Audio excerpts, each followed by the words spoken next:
Today we discuss how we find out the wavelength of electron transition when electron is moving from one orbit to another orbit.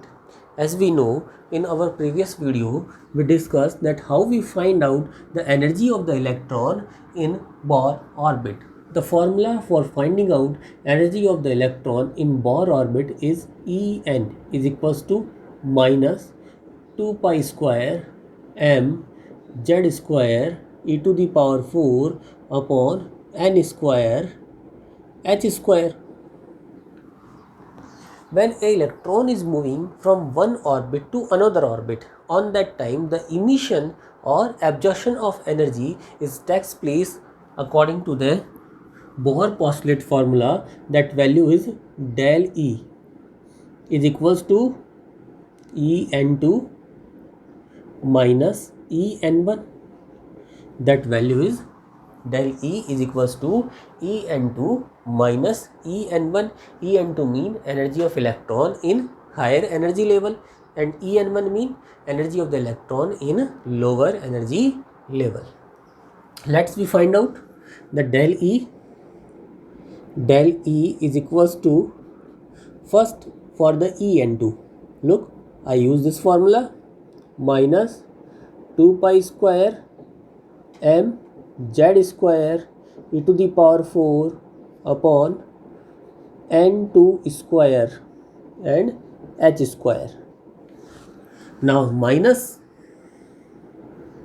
and this minus value, minus 2 pi square m z square e to the power 4 upon n1 square h square.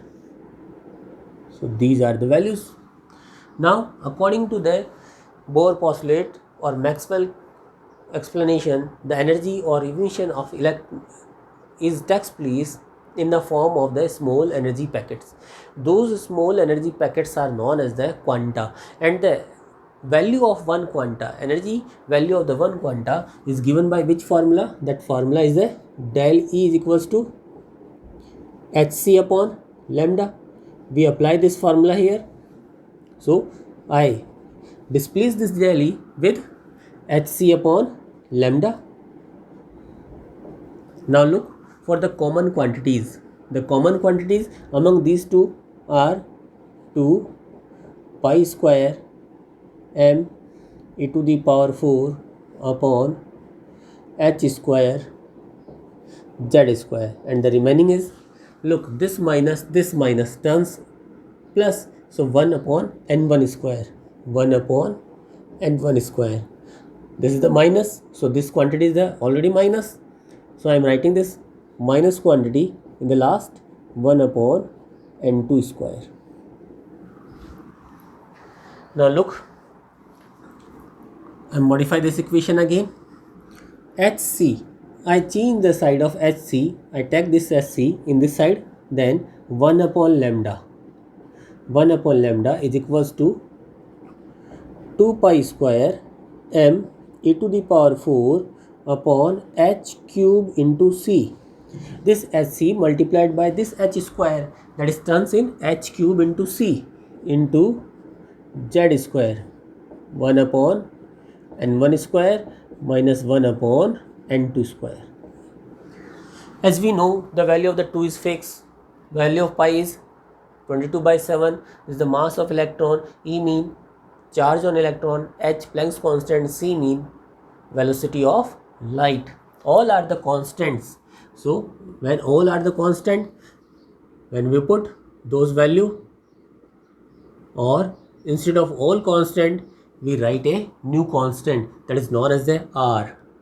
So now formula is the R z square 1 upon n1 square minus 1 upon n2 square. This R is known as Rydberg's constant.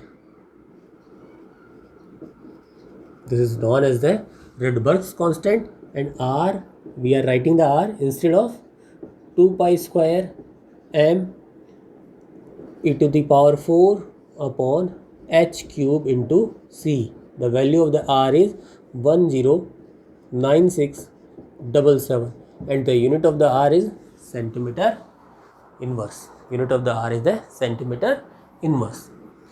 So this is the formula. By that we can easily find out the wavelength of the electron transition. This formula is true for all kind of the elements. If we are discussing only about the hydrogen, as we know the value for the hydrogen, the atomic number value for the hydrogen, that value is 1.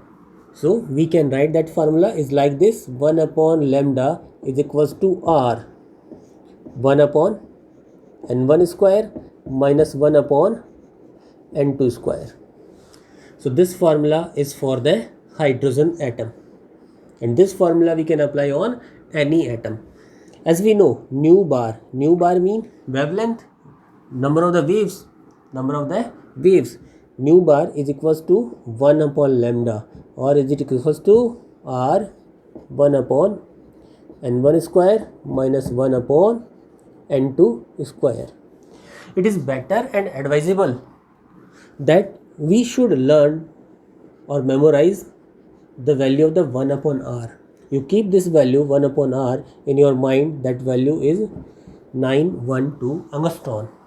The value of the 1 upon R is 912 angstrom. This value is very much helpful when we solve numericals. Those are related with this formula. On that time we directly or easily find out the value. This value is more easy than compared to when you are going to divide the 1 by 109677. It takes you a lot of time. Instead of this one doing this calculation, you keep this value in your mind, that 1 upon R is equal to 1912 angstrom. So by this formula we can easily find out the values.